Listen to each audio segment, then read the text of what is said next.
O que eu digo então, é que... a ética republicana é igual ao ideário monárquico? Sempre que é legítima, fundamentalmente tem que ser idêntica. A ética não tem adjetivos. Do sentido é exatamente a mesma. Eu assumo toda a ética republicana, não assumo é a república. Assumo a res pública. A coisa pública, para mim, tem um interesse extraordinário. Eu tenho amor pela pátria, que é a sua história. Especialmente quem fala na pátria fala na história e o resto são cantigas. Afirmo, tenho amor pela terra onde nasci, a terra que vivo, tudo isso pelo seu estado de saúde da terra, choro hoje pela morte das aldeias, choro pelo que se está a fazer, o que a República está a fazer ao território. E, portanto, gosto dos portugueses. Como eu sou, gosto deles, não é? E os portugueses gostam de si. E é essa nossa cultura, e é tudo isso que está em causa.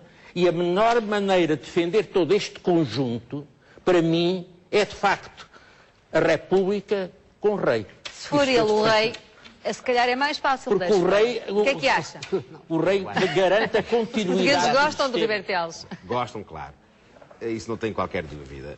Agora, eu gostava de dizer que esta questão que estamos aqui a tratar já teve um grande momento histórico em Portugal.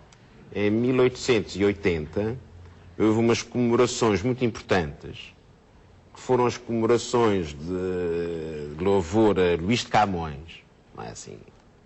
E que se simbolizou em Luís de Camões tudo isto que se está aqui a dizer, em termos da pátria, em termos da nação, em termos de uma figura que poderia simbolizar a cultura portuguesa, não é assim?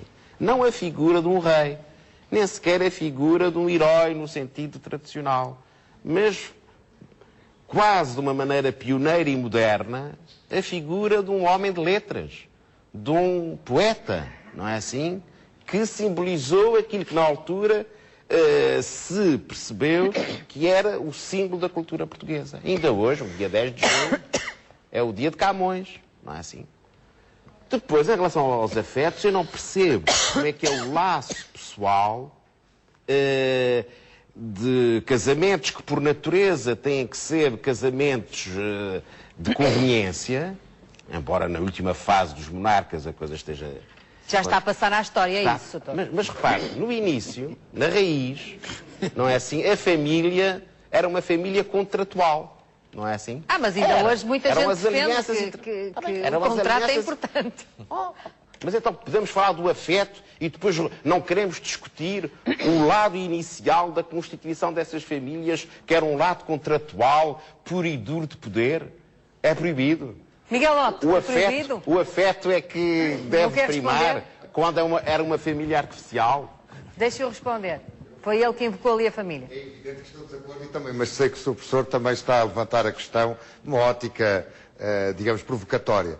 É óbvio que não, e todos nós sabemos, até porque vamos vendo as notícias e sabemos o que está a passar numa Holanda ou numa Suécia, ou por aí fora, onde os exemplos se multiplicam de, digamos, em que o próprio conceito e a própria... Acha que é um bom caminho? Não estou a dizer que é bom ou que é mau. Aliás, não vejo porque é dizer que é mau, já agora. Uma vez que é uma opção de dois...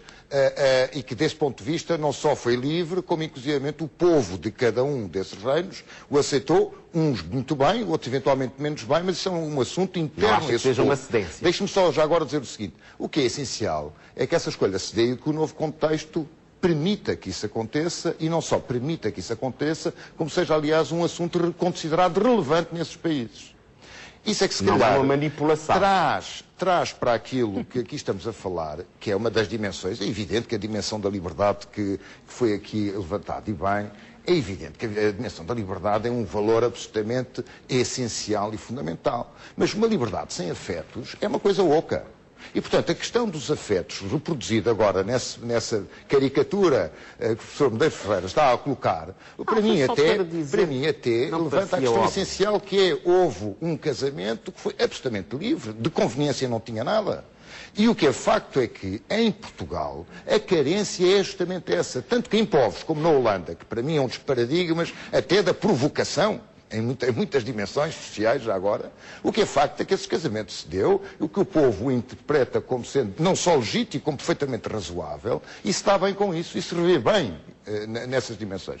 Em Portugal, o que se passa e o que se poderia vir a passar, para nós, eu tenho uma ideia, evidentemente que eu revejo-me no exemplo de família que é a família do Sr. Dom Duarte Pio e da Dona Isabel, dos seus filhos. Eu pessoalmente revejo-me nessa família. Mas o que eu julgo que é fundamental aqui é a questão, de facto, em uma família simbólica, porque a dimensão simbólica da família, como um espaço de afetos, como um espaço de memória e um espaço de projetos, porque aqui estamos a falar de futuro, a questão de projetos, esta dimensão em que os projetos são efetivamente suficientemente agregadores para serem comumente aceitos.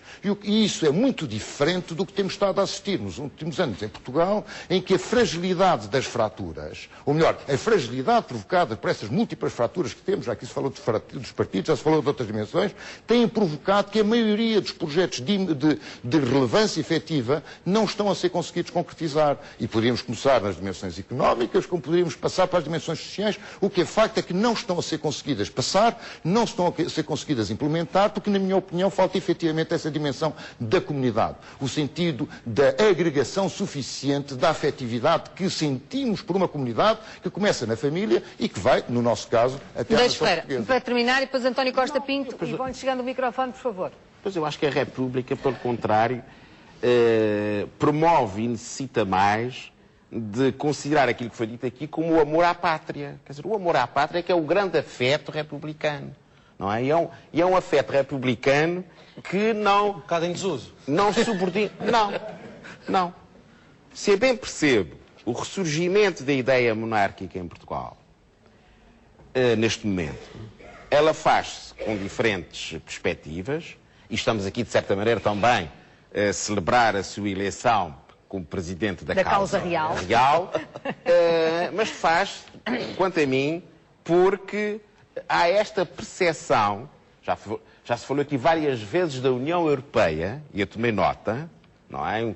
Uma das preocupações dali da primeira linha dos monárquicos é a questão da União Europeia. Diluir a soberania na Europa. A questão da União Europeia, a questão da soberania, eu gostava de dizer que ela é igual para todos os países da União Europeia, sejam repúblicas, sejam monarquias. Percebe que há um fantasma ou qualquer campainha que tocou ancestralmente e que leva a que os monarcas sejam mais preocupados neste momento com a questão da União Europeia. Tome nota, não é assim? Tome nota. Admitindo que essa questão pode vir a surgir no futuro, logo se verá qual é a resposta dos monárquicos a ela, porque acho um problema a ter em conta, não desfaça um problema. Permita-me só para interromper, que quem votou o tratado em referendo foi a França, que é uma república. Não, mas eu estou a dizer exatamente o contrário. Quer dizer, nós não sabemos o caminho... A preocupação foi de uma república. Nós não sabemos o caminho que a União Europeia irá tomar. Portanto, todos os países europeus têm que ter uma reserva, não é? Uma reserva anímica, uma reserva cultural. Estou de acordo com isso. Mas é isso que eles estão a dizer. É nesse plano. E eles acham que essa reserva está melhor no rei. Não. Eu acho que está melhor na nação. Eu acho que está melhor no povo, na cultura, na pátria, do que numa pessoa. Mas o rei é isso tudo. O rei é isso tudo, o rei diz deste lado. O rei é exatamente, digamos, quanto a mim, a má reserva, não é assim? O rei não Embora seja. O rei não é inscindível da comunidade, aliás, desde o século XV que se diz pela lei e pela grei.